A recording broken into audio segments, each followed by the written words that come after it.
This is in reply to Cody's lab's video on the gauge blocks. Just a few hypotheses that sort of came up. This one I thought of before. As soon as you mentioned it, I stopped the video as to not interject any ideas into my head. So the first one that I probably reckon is the answer is some sort of like eddy currents or electrical based induction or connection.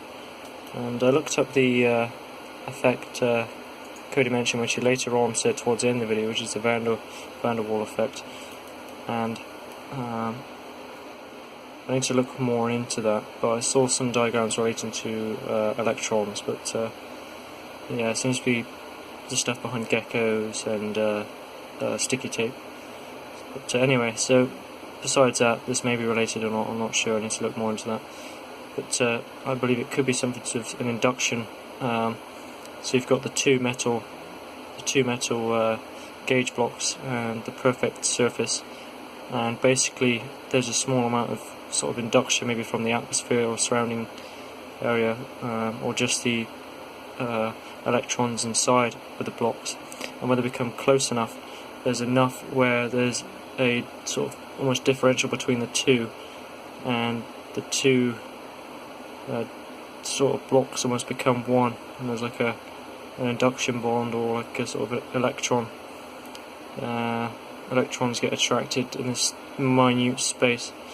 I wouldn't say the electrons necessarily attract each other, but the greater differential or greater induction may attract the two. So it's a bit like magnets, but they become so close that it's like it's one block.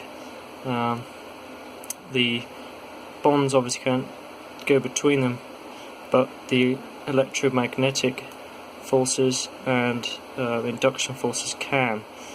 So that's my probably main guess. Second guess was Cody's mention here. It's a very good hypothesis that the suction between it creates a suction force, and you've got the atmosphere as well pushing on that. And once you suck the minute air in between the gap, it's enough for that atmosphere to act upon it. That was a very good guess. And inside a vacuum, you are lowering the outer atmospheric pressure on it. And it didn't fall apart. So that's an interesting one. So I'd still lean towards my main guess on that. The other one, the other idea I had was some sort of tapered edge. Although it's completely flat, there may just be, when the two are perfectly together, it may just be enough of a tape, like a sort of locked edge, tiny little bit of an edge, to sort of lock them together. But Cody was able to offset these, and they would still stick. So he was able to have this second block here offset further down like this, have it hanging over, and it's still lock in.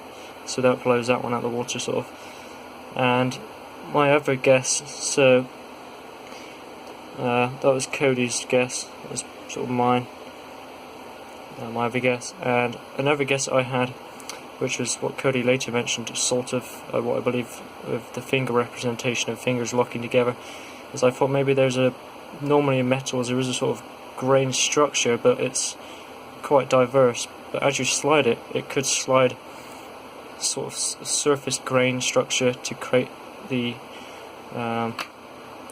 to allow the sort of, what do you call them, like atoms to interlock. So it would, surface grain would get disrupted enough to allow an interlock between fingers. So it's hard to demonstrate it, but basically the grains, you slide them together, creates this sort of grain, and then when the second block is against it, its grain structure lays in between these grains, so it sort of interlocks. So that's the other idea. But I don't think that would create enough of a solid connection point. I'm going to lean more towards some sort of induction or some sort of electron based hypothesis here, which is my idea of the eddy currents. But yeah, it's an interesting little bit of science there, really, so I guess we'll see. But I thought I'd just share my fair share on my guesses on that, see how that goes, because Cody didn't really mention anything quite like this. The closest thing mentioned is probably the van der Waals effect, but I need to look more into that, whether it's electron based. attraction, but this here seems like my best guess. Thanks for watching.